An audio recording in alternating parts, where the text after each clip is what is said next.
అందరికీ హరే కృష్ణ. మేము ఊరికి పోతున్నాము. భోగి ముందు రోజు ఇది. మేము భోగి ముందు రోజు మా మామయ్య వచ్చేసి మమ్మల్ని తొడుకొని పోవడానికని వచ్చినారు. వాళ్ళు గుడ్డలకొచ్చినారు అట్లనే.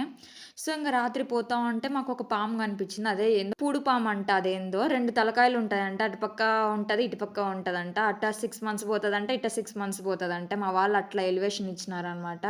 అది ఇప్పుడు అంతరించిపోతందంట. ఎక్కువ కనిపించవంట పాములు. అది ఎక్కువ ఏం చెయ్యదంట. దానికేం విషం గూడా ఉండదంట పాముకి. ఎక్కువ పాములోళ్ళు గూడా అదే యూజ్ చేస్తారంట పాముని. ఇంకా నెక్స్ట్ రోజు భోగి గదా! ఇంగ ఖచ్చితంగా భోగేయాలి గదా! ఇంక మా మామ కొడుకు కొంచెం ఎచ్చులు చేచ్చన్నాడీడ. ఇంక సంక్రాంతి అంటేనే ముగ్గులు. ముగ్గులో గొబ్బెమ్మ ఉండాలి ఖచ్చితంగా. స్టార్టింగ్ 20 కిడ్ కాబట్టి నాకు కొన్ని తెలుసనమాట.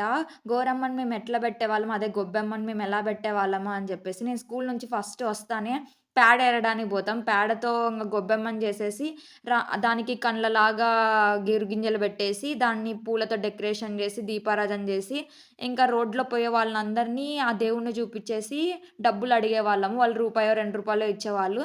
అట్లనే 2 వీక్స్ అట్లనే చేసేవాళ్ళం. సంక్రాంతి ముందు రోజు అట్లా వచ్చేసి, ఇంకా వాటితో ఏ ప్రసాదం చేయాలా, ఎంత డబ్బులొచ్చిందో కలెక్ట్ చేసిందంతా ఎంచుకొని, ప్రసాదం చేసేసి నిమజ్జనం చేసేవాళ్ళమనమాట. నేను చిన్నప్పుడు ఉన్నప్పుడు చాలా బాగా స్కూల్ నుంచి బెన్న వచ్చి ఇవన్నీ పనులు చేసేదాన్ని. చాలా మెమరీస్ అనమాట అప్పట్లో.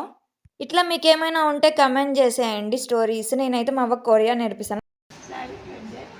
ఐ లవ్ యూ అని. తోకున్న గాలిపటమే ఎగరడానికి సక్కంగా రాదు. నేను తోకలేని గాలిపటమే ఎగరేసుకుంటా ఉన్నా ఈడ. చూడండి ఎట్లా ఎగరేస్తున్నానో. చాలా రోజుల తర్వాత రామచిలుకలు చూసినాననమాట. 3 ఫ్రెండ్స్ ఏమో. ఇట్లా భోగి అయిపోయిందనమాట.